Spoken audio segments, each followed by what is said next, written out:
Hello students, कल हमने Lorentz transformation देखा था रोटेशनल एक्सिस में, है ना। आई होप आपको वो सारा समझ में आ गया होगा। फिर भी कोई दिक्कत हो तो पूछ लेना, है ना। आज हम पढ़ रहे हैं, आज हम आगे चलेंगे, वर्ड लाइन वगैरह ये सब पढ़ेंगे, लेकिन उससे पहले एक इम्पॉर्टेंट रिलेशन हम डिराइव कर लेते हैं जो आगे जाकर कई बार काम आएगा। तो डायरेक्ट यूज़ करने से अच्छा है कि मैं थोड़ा सा बता दूँ आपको कि वो कैसे आता है। ठीक है, देखें, है आपका आपेक्षिकीय ऊर्जा और संवेग में संबंध, है ना। रिलेशन बिटवीन रिलेटिविस्टिक एनर्जी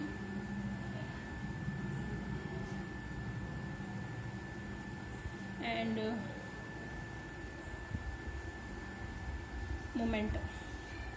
ठीक है, वैसे तो आपको पता है कि what is the relation between energy and mass. Normal energy है आपकी, यानी कि जो आपेक्षिकीय नहीं है, तो हम जानते हैं कि E बराबर mc² होता है ना। द्रव्यमान ऊर्जा संबंध हम जानते हैं आइंस्टीन का कि E is equal to mc² होता है। यहाँ पे जो m है वो रेस्ट मास है और जो E है वो रेस्ट मास एनर्जी है, यानी कि ये रिलेटिविस्टिक एनर्जी नहीं है।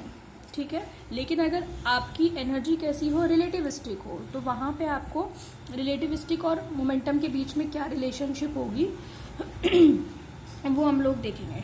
ठीक है, अच्छा, आप ही कह रहे हो कि E is equal to mc² होता है, since rest mass energy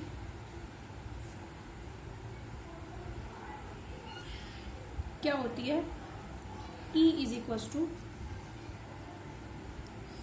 mc² होती है। हम ये जानते हैं, sorry, rest mass energy E is equal to m0c², क्योंकि m0 रेस्ट मास था आपका, m तो आप रिलेटिविस्टिक मास कहते हो ना, तो E जो रेस्ट मास एनर्जी है वो क्या होती है, mc² होती है। ठीक है, m क्या होता है, m हम जानते हैं relation m0 upon √1 minus v² upon c², और साथ में क्या आ गया हमारे पास, c² आ गया। कोई दिक्कत थोड़ी ना है, बस मैंने ये जो m मास था उसको मैंने m0 upon √1 minus v² upon c² लिख दिया। एक्चुअली जब आइंस्टीन ने ये रिलेशन निकाला था E बराबर mc², उस टाइम तक नहीं पता था रिलेटिविस्टिक एनर्जी क्या होती है, रिलेटिविस्टिक मास क्या होता है, तो वहाँ पे उसने ये वाला मास यूज़ किया था। ठीक है, तो ये हम जानते हैं कि E इज इक्वल टू ये होती है। ठीक है, तो आप इसको, क्योंकि आप इसको m को m0 में कन्वर्ट कर चुके हो, तो आप इसको रेस्ट मास एनर्जी मत बोलो अब, क्योंकि अब ये E जो है वो किस में कन्वर्ट हो गई है, आपकी रिलेटिविस्टिक एनर्जी में। तो आप इसको लिखो, सॉरी, रेस्ट नहीं, relativistic energy, relativistic energy E is equal to mc²। अगर आपसे कोई कहे रेस्ट मास एनर्जी कितनी होगी, तो वो होगी E is equal to m0c²। ये ध्यान रखना, क्योंकि वहाँ पे हमने यूज़ किया है जो मास वो रेस्ट मास है। लेकिन रिलेटिविस्टिक एनर्जी कितनी होगी, E is equal to mc², जहाँ पे जो m है ये रिलेटिविस्टिक मास है। तो रिलेटिविस्टिक मास को इसके light of velocity of light के स्क्वायर से मल्टीप्लाई करोगे तो आपको रिलेटिविस्टिक एनर्जी मिलेगी। समझ में आ गई बात आपको। ठीक है, अब रिलेटिविस्टिक मोमेंटम कितना होगा, रिलेटिविस्टिक मोमेंटम उसको हम P से दिखाएंगे। P बराबर क्या होगा, mv, है ना। अब आपसे कोई पूछे कि रेस्ट मास मोमेंटम कितना होगा, तो वो होगा P is equal to m0v। अगर आपको कंफ्यूजन हो तो आप इसको P0 और E0 भी लिख सकते हो, कोई दिक्कत नहीं है, क्योंकि ये तो सिर्फ इंडिकेशन है, मेन कॉन्सेप्ट नहीं चेंज होना चाहिए, मेन बात ये है। ठीक है, तो रिलेटिविस्टिक मोमेंटम क्या होगा, वहाँ पे हम रिलेटिविस्टिक मास यूज करेंगे। समझ में आ गई। तो इस m की जगह पर भी हम क्या यूज कर लेंगे, m0 upon √1 minus v² upon c², और साथ में v। तो ये इक्वेशन 1 हो गई, ये इक्वेशन नंबर 2 हो गई। मैं क्या कर रही हूँ, दोनों इक्वेशन 1 और 2 का स्क्वायर कर रही हूँ, अलग अलग, जोड़ घटा कुछ नहीं कर रही, 1 का भी स्क्वायर कर रही हूँ और 2 का भी स्क्वायर कर रही हूँ। स्क्वायरिंग इक्वेशन 1 एंड 2, है ना, रेस्पेक्टिवली। तो E² कितना आएगा, E² आएगा m0² c4 अपॉन √ तो हट जाएगा 1 माइनस v² अपॉन c²। ठीक है, और P² कितना आएगा, P² आएगा m0² v² upon 1 minus v² upon c²। ये 3 हो गई इक्वेशन, और ये वाली हो गई 4। इक्वेशन जो 4 है उसको मैं c² से मल्टीप्लाई कर रही हूँ। ठीक है, 4 को किससे मल्टीप्लाई कर रही हूँ, c² से, तो क्या मिलेगा, P² c² is equal to m0² v² upon c² और 1 minus v² upon C square. समझ में आ गई? ये मेरे पास क्या आ गई? Equation number 5। ठीक है, अब मैं क्या कर रही हूँ कि इक्वेशन थर्ड में से किसको घटा रही हूँ? 5 को। ठीक है, पहले मैंने क्या किया? ई और पी रिलेटिविस्टिक एनर्जी और रिलेटिविस्टिक मोमेंटम बताया, फिर मैंने दोनों का स्क्वायर किया, फिर जो रिलेटिविस्टिक मोमेंटम का स्क्वायर था उसको मैंने सी स्क्वायर से मल्टीप्लाई किया, फिर थर्ड में से फिफ्थ को मैं माइनस कर रही हूँ। समझ में आ गई? ठीक है, तो मैं क्या कर रही हूँ बेसिकली, थर्ड में से फिफ्थ को घटा रही हूँ, तो मतलब ई स्क्वायर में से मैं पी स्क्वायर सी स्क्वायर को घटा रही हूँ। ई स्क्वायर कितना था? M not square C 4 upon 1 minus V square upon minus M not square V square C square upon 1 minus V square upon C square. यही तो है आपके पास। ठीक है, अब क्या मिलेगा हमें?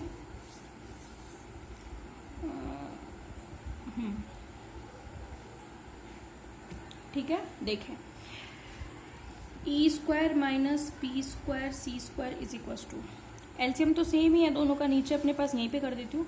कितना आएगा? एम नॉट स्क्वायर सी, इसमें से कॉमन ले लो, M not square C square common ले लो, अंदर कितना बचेगा? C square minus V square बचेगा, और नीचे तो है ही हमारे पास, एलसीएम तो सेम ही है ना, 1 minus V square upon C square. अब आप क्या करो कि हाँ पहले ही बता देना चाहिए था, चलो कोई नहीं, अब कर लो। पहले ही आप अगर आप M not square C 4 common लेते तो ये स्टेप भी नहीं करना पड़ता। ठीक है, अब कोई नहीं, अब इसमें से सी स्क्वायर और कॉमन ले लो।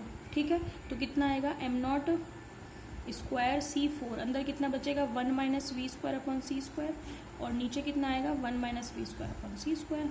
कैंसिल, ये इससे कैंसिल, तो आपके पास क्या आ गया? E square minus P square C square is equal to M not square C 4, है ना। ये एक इंपॉर्टेंट रिलेशन है, हम इसको ऐसे भी लिखते हैं, जनरली ऐसे ही यूज करेंगे, P square C square plus M not square C 4। बात समझ में आ गई? समझ में आ गई बात? हालांकि हम ये कर चुके हैं कहाँ, जब हमने फर्स्ट ईयर में मैकेनिक्स में पढ़ा था कि किसी निर्देश तंत्र एस में जो है और एस डैश में ये रिलेशन निश्चर रहता है, अगर आपको याद हो तो, है भाई, ये पढ़ा हुआ है हमने। ठीक है, लेकिन अब मैंने बता दिया कि ये कहाँ से आता है, कैसे आता है, तो इस तरीके से पूछ लेते कभी कभी एग्जाम में, तो इस तरीके से आ जाता है। अच्छा, एक चीज़ और इसमें आप नोट करते चले, इक्वेशन नंबर 6, जैसे हमने रिलेटिविस्टिक मास पढ़ा, रिलेटिविस्टिक मोमेंटम पढ़ा, रिलेटिविस्टिक एनर्जी पढ़ी, ऐसे ही रिलेटिविस्टिक काइनेटिक एनर्जी भी होती है।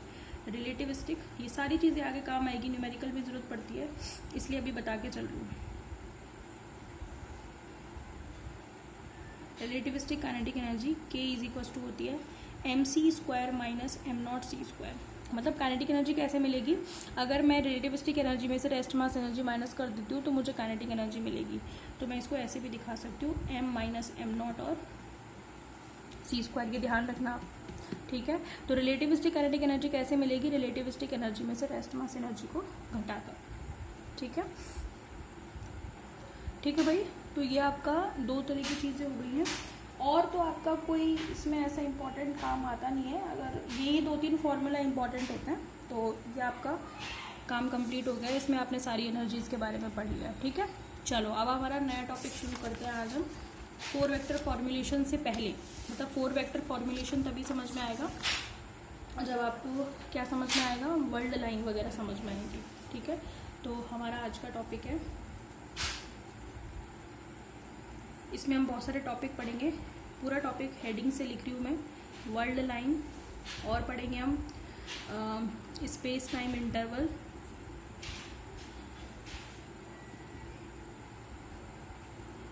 ठीक है, और हम पढ़ेंगे space like and time like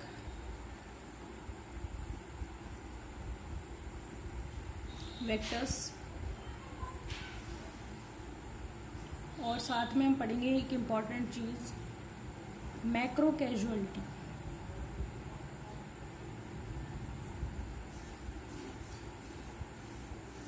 ठीक है, तो हम इसमें ये सारे टॉपिक पढ़ेंगे। ये क्या क्या है? वर्ल्ड लाइन से मतलब है आपका जगत रेखा, स्पेस टाइम इंटरवल मतलब दिक् काल अंतराल, दिक् मतलब दिशा, ठीक है, दिक् काल अंतराल। स्पेस लाइक से मतलब है आपका आकाशवत, आकाशवत मतलब आकाश जैसा, लाइक से मतलब उसके जैसा। तो वत, वत शब्द का मतलब संस्कृत में होता है वत। तो कभी कभी हिंदी को इतना ज़्यादा मतलब हिंदी कर देते हैं कि वो कभी कभी समझ में नहीं आती, क्योंकि उसमें संस्कृत के वर्ड आ जाते हैं। तो इसको हम बोलते हैं आकाशवत, ठीक है। इसको हम बोलते हैं समयवत, ठीक है। स्पेस टाइम इंटरवल, दिक्काल अंतराल, ठीक है। मैक्रो कैजुअलिटी, स्थूल कारणता, ये सारी चीज़ों के बारे में पढ़ेंगे। एक तरीके से ये 4 वेक्टर फॉर्मुलेशन पढ़ने के लिए टर्मिनोलॉजी है, बेसिक है ना। तो ये चीज़ें पता होनी चाहिए आपको। चले हम सबसे पहले शुरू करेंगे एक एक करके सारी चीज़, ठीक है। तो वर्ल्ड लाइन को समझने से पहले हम समझेंगे मिन्कोविस्की स्पेस। तो मैं पहले ही लिख देती हूँ वर्ल्ड लाइन। वर्ल्ड लाइन में ही समझा जाता है एक्चुअली इसको, वर्ल्ड लाइन, या हम बोले हिंदी में तो जगत रेखा, ठीक है। अच्छा, मैंने एक वर्ड का, एक उसका स्पेस का मैंने अभी जिक्र किया, वो है मिन्कोविस्की स्पेस। मिन्कोविस्की स्पेस, मिन्कोविस्की स्पेस क्या, मिन्कोविस्की एक्चुअली एक साइंटिस्ट का नाम है, उनके नाम पे मिन्कोविस्की स्पेस बताया। भाई हम जानते हैं कि कार्टेशियन में हम किसी भी पॉइंट के कोऑर्डिनेट को किससे बताते हैं, एक्स वाई जेड से शो करते हैं, हमें पता है, ठीक है। लेकिन जो अगर हम इन 3 पोजीशन कोऑर्डिनेट के साथ एक टाइम कोऑर्डिनेट का भी यूज़ कर लें, जैसे कि मैंने कल भी आपको थोड़ा बहुत बता दिया था कि अगर 3 पोजीशन कोऑर्डिनेट के साथ अगर एक टाइम कोऑर्डिनेट भी इंक्लूड कर दिया जाए तो कोऑर्डिनेट हो जाता है आपका एक्स वाई जेड और ICT। कल पढ़ा था ना, मैंने आपसे कहा था ICT एक टाइम कोऑर्डिनेट है, पर ये है आपका पोजीशन ही, मतलब ये है दूरी का ही कोऑर्डिनेट, लेकिन ये समय की फॉर्म में है, इसलिए इसको टाइम कोऑर्डिनेट बोल दिया जाता है, ठीक है। तो अगर 3 पोजीशन कोऑर्डिनेट के साथ एक टाइम कोऑर्डिनेट को भी इंक्लूड कर दिया जाए तो इस स्पेस को नाम दिया जाता है मिन्कोविस्की स्पेस। बात समझ में आ गई। तो जब एक्स वाई जेड ही है, पोजीशन ही कोऑर्डिनेट है, तो वो तो आपका नॉर्मल कोऑर्डिनेट सिस्टम है जो कार्टेशियन कहलाता है। लेकिन अगर एक्स वाई जेड यानी कि 3 कोऑर्डिनेट्स के साथ आपने एक समय का निर्देशांक भी यूज कर लिया तो आप उसको क्या कहेंगे, मिन्कोविस्की स्पेस। बात समझ में आ रही है, मिन्कोविस्की स्पेस नाम। अब मिन्कोविस्की जो साइंटिस्ट हैं उन्होंने एक बात कही थी, कभी कभी वो स्टेटमेंट भी पूछ लेते हैं कि मिन्कोविस्की ने क्या कही थी। अकॉर्डिंग टू, मतलब उन्होंने महत्ता बताई है, इंपॉर्टेंस बताई है मिन्कोविस्की स्पेस की, कि स्पेस में मिन्कोविस्की स्पेस की क्या इंपॉर्टेंस है। तो उन्होंने एक स्टेटमेंट दिया था, वो मैं बता रही हूँ। स्टेटमेंट क्या है, स्टेटमेंट ये था, स्पेस इटसेल्फ। भाई ये जो स्टेटमेंट है ये आपको हर जगह इंग्लिश में ही मिलेगा, ये पूछा भी जाता है, कभी कभी पूछ भी लेते हैं, अगर मूड में जच गई एग्जामिनर की तो पूछ भी लेगा। हालांकि मैं आपको इसको हिंदी में भी समझाऊंगी, लेकिन ये आपको कहीं पे भी देख लेना, आपको ये इंग्लिश में ही मिलेगा, ठीक है। तो मिन्कोविस्की ने क्या कहा, space itself and time itself will sink into mere shadows, will sink into mere shadows, क्योंकि ये कविता की फॉर्म में है, ठीक है, इसलिए इसकी हिंदी तो नहीं है ना, दरअसल ये एक पोएम की फॉर्म में है। उन्होंने इंपॉर्टेंस समझाई है कि मिन्कोविस्की स्पेस की कितनी इंपॉर्टेंस है, ठीक है। Space itself and time itself will sink into mere shadows and only a kind of union between them shall survive,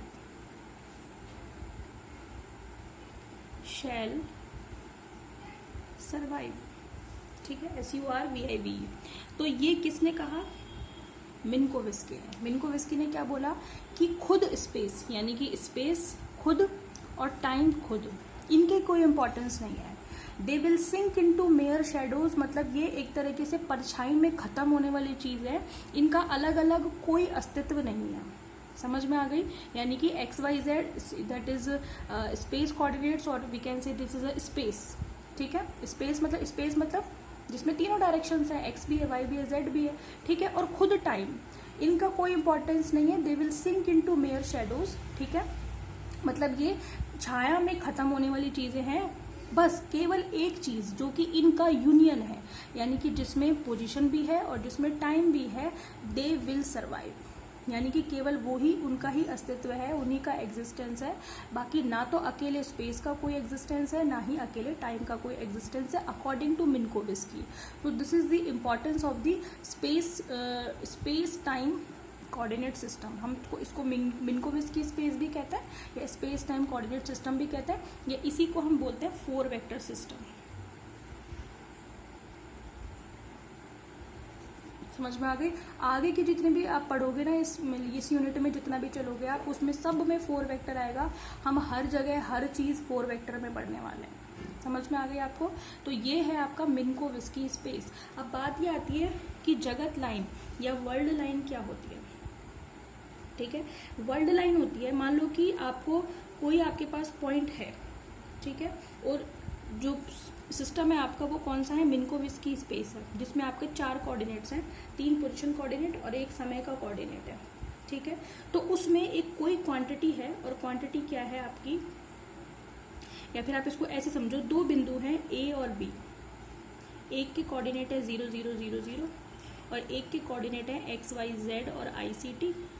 अगर आप इनके बीच की डिस्टेंस निकालोगे तो कैसे निकालते हो, x2 माइनस x1 का whole square, y2 minus y1 का होल स्क्वायर, ऐसे तो निकालते हो। तो जो डिस्टेंस आएगी वो क्या आएगी, under root x square plus y square plus z square minus c square t square ही तो आएगी डिस्टेंस। ICT का होल स्क्वायर करोगे तो यही आएगा।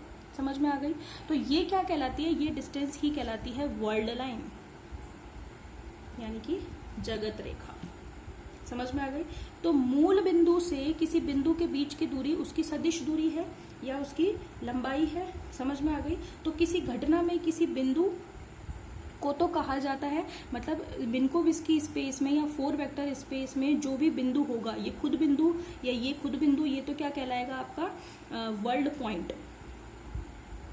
और 2 वर्ल्ड पॉइंट के बीच की जो डिस्टेंस है वो क्या कहलाएगी, वर्ल्ड लाइन, क्योंकि हम जानते हैं कि 2 बिंदुओं के बीच की दूरी को लाइन ही कहते हैं अपन।